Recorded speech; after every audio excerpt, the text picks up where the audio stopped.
سیدنا موسیٰ علیہ السلام کے ہاتھ میں عصا ہے، لاٹھی ہے۔ اللہ تعالیٰ پوچھتے ہیں وما تلک بیمینک یا موسیٰ، اے میرے پیارے موسیٰ علیہ السلام آپ کے ہاتھ میں کیا ہے؟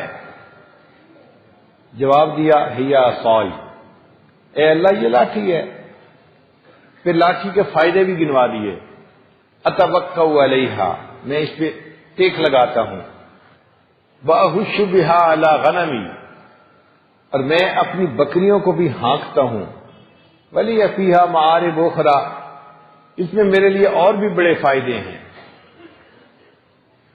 اللہ تعالیٰ نے فرمایا القھا یا موسیٰ، اے موسیٰ علیہ السلام لاٹھی کو زمین پر ڈال دو۔ جب لاٹھی کو زمین پر ڈالا فإذا ہی حیۃ تسعی، وہ تو ایک دوڑنے والا اژدہا بن گیا۔ جب ایک جاندار سامنے نظر آیا تو انسانی فطرت ہے، اسے خوف آتا ہے۔ فأوجس فی نفسہ خیفۃ موسیٰ، موسیٰ علیہ السلام کو دل میں خوف محسوس ہوا۔ اور یہ جو طبعی خوف ہوتے ہیں نا، یہ مقام نبوت کے منافی نہیں ہوتا، یہ فطرت ہے انسان کی۔ تو موسیٰ علیہ السلام جب خوف زدہ ہونے لگے، اللہ تعالی نے فرمایا خذھا ولا تخف، ڈریے نہیں، اس کو آپ پکڑ لیجئے، سنعیدھا سیرتھا الاولی، ہم اسے پہلے والی سیرت عطا فرما دیں۔ تو موسیٰ علیہ السلام نے اژدہا کو ہاتھ لگایا، وہ پھر عصا بن گیا۔ قرآن مجید میں جو یہ واقعہ بیان ہوا تو اس کا مقصد کوئی تماشا دکھانا نہیں تھا، بلکہ حضرت موسیٰ علیہ السلام کو ایک سبق دینا مقصد تھا۔ اور وہ سبق کیا تھا؟ اے میرے پیارے موسیٰ علیہ السلام، جس چیز کو آپ فائدے کا سبب دیکھ رہے ہیں، میرا عصا ہے، میرے بڑے فائدے ہیں، ہمارے حکم سے آپ نے زمین پہ ڈالا تو وہ نقصان دینے والا اژدہا بن گیا۔ اور جس نقصان دینے والے اژدہا سے آپ خوف کھا رہے تھے، بھاگ رہے تھے، ہمارے حکم سے آپ نے ہاتھ لگایا تو وہ پھر اژدہا یعنی پھر لاٹھی بن گئی، نفع دینے والی چیز بن گئی۔ تو نفع اور نقصان ان اسباب میں نہیں ہے، ان چیزوں میں نہیں ہے۔ جہاں ہمارا حکم ہوتا ہے وہ چیز نفع والی بن جاتی ہے، اور جہاں حکم ہوتا ہے وہ چیز نقصان والی بن جاتی ہے۔ اب موسیٰ علیہ السلام نے یہ سبق پکا کر لیا۔ ان کی زندگی میں 3 واقعات آئے جب اللہ تعالی نے ان کا امتحان لیا۔ ایک واقعہ تو وہ کہ فرعون نے اپنے جادوگروں کو بلایا اور انہیں کہا کہ بھئی آپ موسیٰ علیہ السلام کے سامنے اپنے جادو دکھائیں۔ انہوں نے رسیاں پھینکی، جادو کیا، یخیل الیہ من سحرہم انہا تسعی، وہ رسیاں سانپ بن گئی اور ہر دیکھنے والا محسوس کرتا تھا کہ یہ سانپ ہیں، چل رہے ہیں۔ اب ایسی صورتحال میں انسان اپنی عقل سے سوچے کیا کرنا چاہیے۔ عقل کہتی ہے جناب آپ چاروں طرف سے سانپوں میں گھر گئے، اپنی لاٹھی کو مضبوطی سے پکڑیں تاکہ آپ ان سانپوں سے اپنی جان کو بچا سکیں۔ موسیٰ علیہ السلام اللہ تعالیٰ کی طرف رجوع کرتے ہیں، اے اللہ مجھے کیا کرنا ہے؟ اللہ فرماتے ہیں کہ موسیٰ علیہ السلام لاٹھی کو زمین پہ ڈال دو۔ اب عقل چیختی ہے، چلاتی ہے، اگر آپ لاٹھی کو زمین پر ڈال دیں گے تو امید کی آخری کرن بھی ختم ہو جائے گی،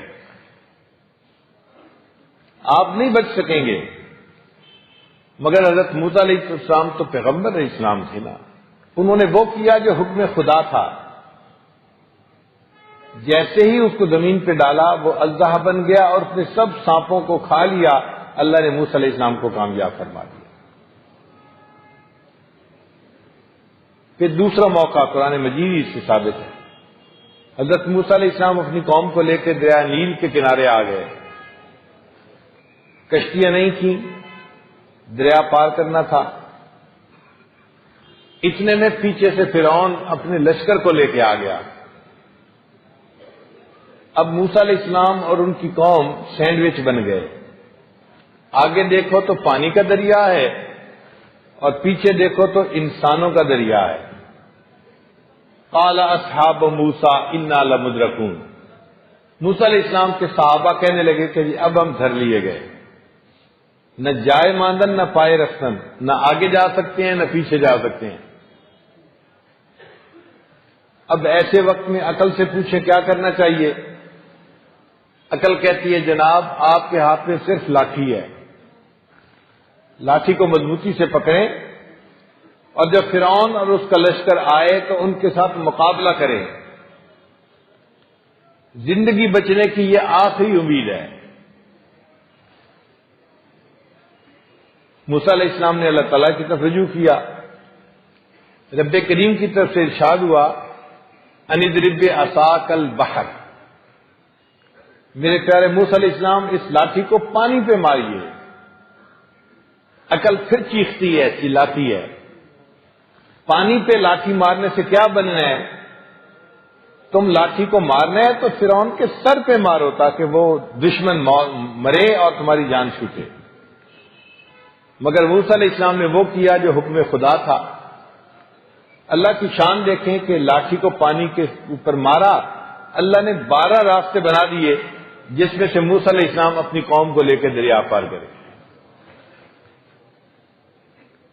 پھر ایک تیسرا موقع آیا، حضرت موسیٰ علیہ السلام اپنی قوم کو لے کے وادی تی کے اندر ہیں۔ وہ پہاڑی سا علاقہ تھا اور وہاں پانی نہیں تھا۔ قوم کے لوگ آ گئے، حضرت پینے کو پانی چاہیے، جینے کے لیے پانی چاہیے۔ ایسے وقت میں عقل سے پوچھیں کیا کرنا چاہیے؟ عقل کہے گی بھئی تمہارے پاس تو صرف ایک لاٹھی ہے، تم ایسا کرو کہ اس لاٹھی سے گڑھا کھودو، زمین کو کریدو، کھودو، مگر احتیاط کرنا لاٹھی ٹوٹنے نہ پائے۔ اگر لاٹھی ٹوٹ گئی تو امید کی آخری کرن بھی ختم ہو جائے گی۔ حضرت موسیٰ علیہ السلام اللہ تعالیٰ سے پوچھتے ہیں یا اللہ مجھے کیا کرنا چاہیے؟ فرمایا ان اضرب بعصاک الحجر، اس لاٹھی کو اس چٹان کے اوپر، پتھر کے اوپر زور سے ماریے۔ پھر عقل چیختی ہے، چلاتی ہے، بھئی پتھر پہ لاٹھی ماریں گے تو لاٹھی ٹوٹ جائے گی، اور جو ایک سبب ہے پانی کے ملنے کا وہ بھی ختم۔ مگر موسیٰ علیہ السلام نے ظاہر کو نہیں دیکھا، وہ کیا جو حکم خدا تھا۔ جیسے ہی پتھر کو لاٹھی ماری اللہ نے چشمہ جاری فرما دیا اور پوری قوم کو اس سے پانی حاصل ہو گیا۔ اس کا مطلب یہ کہ ہر وقت ہمارے ذہن اللہ کی طرف ہونے چاہیے کہ جو اللہ نے کرنا ہے وہ ہو کے رہنا ہے، جو ہمیں شریعت نے کہا ہے اس کے اوپر پکا بھروسہ ہو کہ یہ اٹل بات ہے، ہو کے رہنی ہے۔ اگر ہم اس کے خلاف کریں گے تو ہم مصیبت کو دعوت دیں گے اپنے لیے۔ نبی علیہ السلام نے ارشاد فرمایا ان اللہ جعل العزت والوقار لمن تابع امری، کہ جو میرے حکم کی اتباع کرے گا، اس کی پیروی کرے گا، اللہ اس شخص کو دنیا میں عزت اور وقار عطا فرمائیں گے۔ وجعل الذلۃ والصغار علی من خالف امری، اور جو میرے حکموں کی مخالفت کرے گا اللہ تعالیٰ اس کو دنیا کے اندر ذلت عطا فرمائیں گے۔ اب اگر اس حدیث پاک کا یقین ہو دل میں تو انسان گناہ کی طرف قدم نہیں اٹھا سکتا۔